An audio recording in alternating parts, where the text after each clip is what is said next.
Duty లేదా అని చెప్పిన. డ్యూటీ 8 గంటలకే ఉందమ్మా, ఇప్పుడు పోతా నేను అని చెప్పిండు. అంటే పండుకొనే ఉన్నావు కదా అంటే అలసిపోయినా అమ్మ అన్నాడు. అలసిపోతే నువ్వు 8 గంటలకే డ్యూటీకి పోయే మనిషి ఇప్పటి దగ్గర ఎందుకు లేవలేదురా అంటే, లేదమ్మా నేను తొందరగా వెళ్ళిపోతా, స్నానం చేస్తా, ఇప్పుడు స్నానం చేసి డ్యూటీకి వెళ్తా అని చెప్పిండు. భోజనం చేసి వెళ్ళని చెప్పిన. అంటే సరే అమ్మా ఇప్పుడు టైం లేదు, నాకు డ్యూటీ టైం అయిపోయింది అని చెప్పిండు. అంటే సరే బేటా, లేట్ అయినా సరే ఎవరు ఏమన్నా సరే కానీ నువ్వు తినిపో అంటే తినిపోమంటే సరే అమ్మా తినిపోతా, ఏమన్నా టెన్షన్ ఉంటే చెప్పు అని చెప్పిన.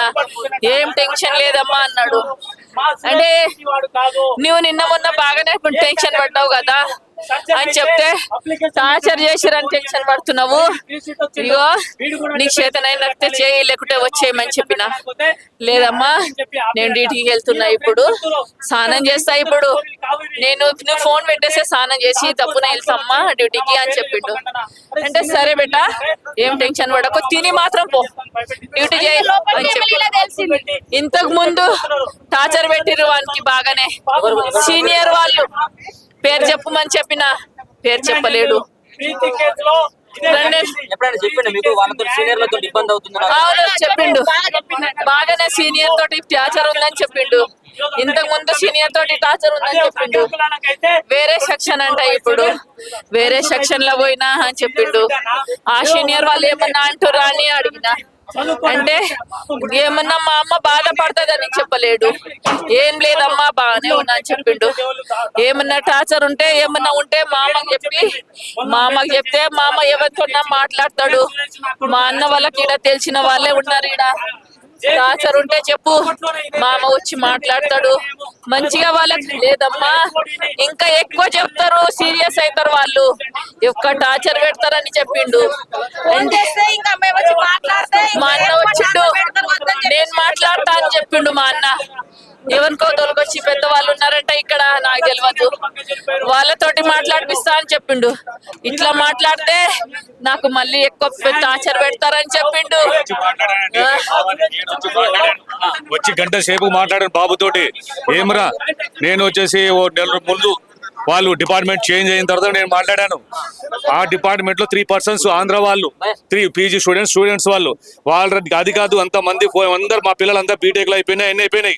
వాళ్ళకన్నా చెప్పొచ్చు కదా, మీ ఫ్రెండ్స్ ఉన్నారు వాళ్ళకన్నా, నాకన్నా చెప్తే నేను ఫార్వర్డ్ చేసి ఏదో చేస్తాం కదరా అంటే, ఎందుకు చేయలేకపోయినావంటే నాకు ఆ టైం ఇవ్వలేదు, నాకు దానికో దీనికో పంపిస్తున్నారు, నేను ఎలా పీజీ ఎలా అప్లై ఇప్పుడు నెక్స్ట్ అప్లై చేసుకోవాలి కదా, పీజీ జనరల్ ఇప్పుడు అతను జనరల్ ఇప్పుడు ఇది అయితే దానికి అప్లై చేసుకోవడానికి కూడా అవకాశమే లేదు. అప్పటి నుంచి ఆయనకు టార్చర్, అంత ముందు నుంచి టార్చర్ ఉంది, చెప్పలేదు. ఎప్పుడు ఆయన ఎప్పుడు డిస్టర్బ్ అయ్యిందంటే ఎప్పుడు జనరల్ మెడిసిన్ కి ఎప్పుడు అప్లై చేయనీయలేదు, అంత టార్చర్ చేశారు అన్నమాట. అప్లై అంత ఘోరంగా చేశారు ఆయనకు.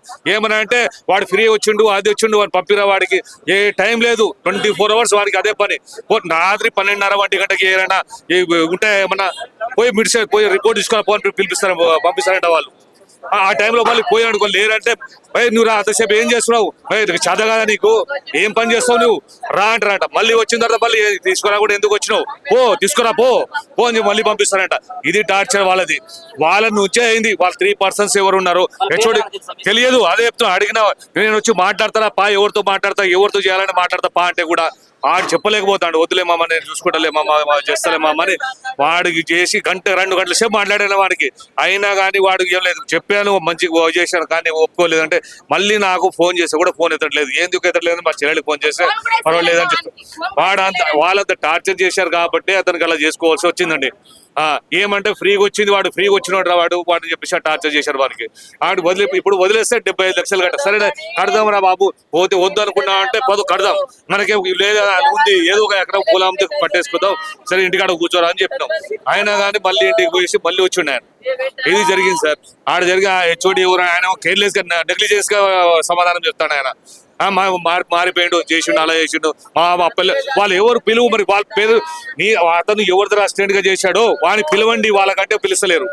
వాళ్ళ పేరు చెప్పండి చెప్తలేరు వాళ్ళు. కాపాడుకునే ప్రయత్నం మరి అదే చేస్తున్నారు, వాళ్ళంతా అదే చేస్తున్నారు.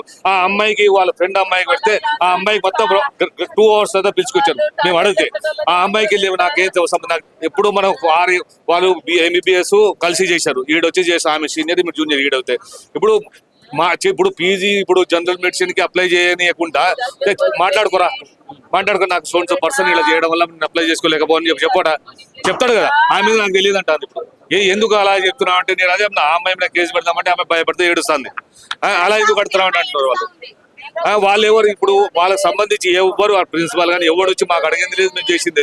ఆడ పోతేమో వాళ్ళు ఇలా అంటున్నారు. చేసాం కదా, చేసాం. అది మన అదే వాళ్ళు టార్చర్ 3 persons మేము అదే తెలుసుకున్నాం. ఆ 3 persons పేర్లు ఏంటంటే పేర్లు చెప్తలేరు, ఆ పర్సన్స్ చూపించట్లేదు. ఇది అదే అతను టార్చర్ వల్లనే ఇట్లా జరిగింది. మనకి న్యాయం జరగాలి. ఇప్పుడు ఎంతమంది ఇలా చంపుతారు, మరి ఎందుకు అంత బలవంతం, ఎంత ఏ రకంగా టార్చర్ ఉంటది. మాకు న్యాయం జరగాల. వాళ్ళ ముగ్గురిని చోటిని వాళ్ళు కంపల్సరీ అరెస్ట్ చేయాలి. అది ఇప్పుడు జరగాల్సి. ఇప్పుడు మా ముందర జరిగితే మేము తీసుకెళ్తాం. ఇప్పుడే వాళ్ళు ఏం చెప్తలేరు, పోలీసు వాళ్ళు చెప్తున్నారు. వాళ్ళు ఏం చెప్తలేరు, పోలీసు ఏం కాదు మేము చూసుకుంటాం, మేము ఇప్పుడు పోస్ట్ మార్టం తర్వాత ఇన్వెస్టిగేషన్ చేస్తాం, తర్వాత అయితే కానీ ఇప్పుడు కాదు కదా, ఇప్పుడు ఆడగా పట్టుకొస్తాం, గాలిలో ఉన్నారని చెప్తున్నారు వాళ్ళు. ఇది జరిగింది ఆడ,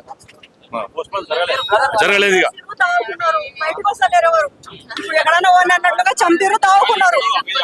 అతనికి ఎవరైతే చంపిరో వాళ్ళు తాగాల్సిందే. అప్పటిదాకా మేము ఇంటికెళ్ళి పోము, మా ప్రాణాలు అయినా పర్వాలేదు, ఇక్కడనే ఉంటాము. ఎవరైతే చంపిరో వాళ్ళు తాగాల్సిందే. అప్పటిదాకా మేము వెళ్ళలేము ఇంటి నుంచి. అంత పాపం కట్టుకుంటుందని మాకు తెలియదు. మా పిల్లలని చదివిస్తున్నాం, భయపడుతున్నాం. ఇప్పుడు మేము చూస్తుంటే ఎందుకు చదివిస్తున్నాం అనేది భయం అనిపిస్తుంది. ఇప్పుడు మా బాబు ముందుకెళ్ళి ఆ బాబు చూసి మేము కూడా చదివిస్తున్నాం.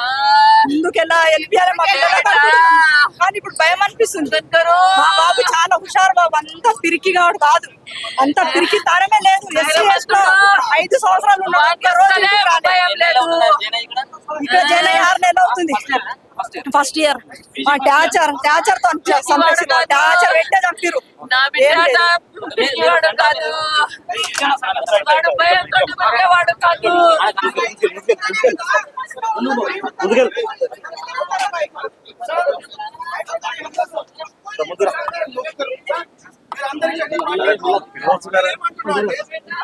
ప్రతిసారి బడుగు బలహీన పేద వర్గాలకి ఈ విధంగా జరుగుతుంది. నేనేమంటున్నా, ఎన్నో సందర్భాలలో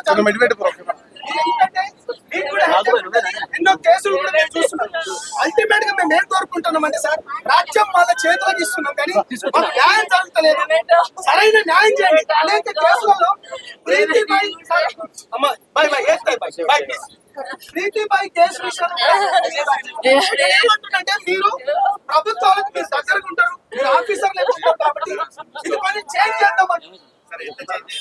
నేను ఏమంటున్నానంటే, దీనిపైన క్లారిటీ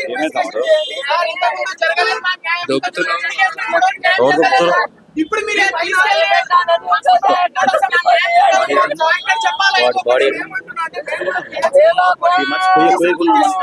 మా ఫ్రెండ్స్ డిపార్ట్మెంట్ ఉన్నారు, డ్యూటీలు వేస్తారు, హరాస్మెంట్ చేస్తారు.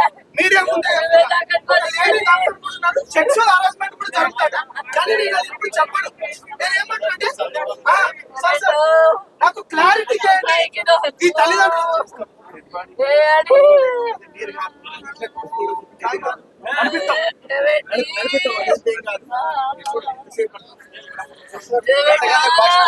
ప్రభుత్వం బాధ్యత లేదా సార్?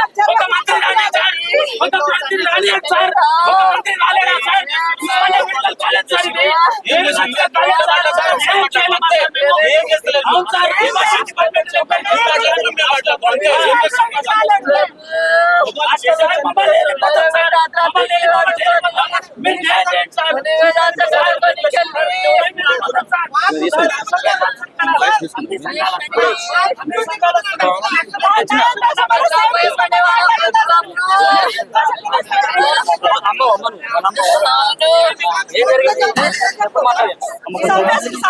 ఏడున్నరకే ఫోన్ చేసిన, అవును 7:30కే ఫోన్ చేసిన, మాట్లాడిండు.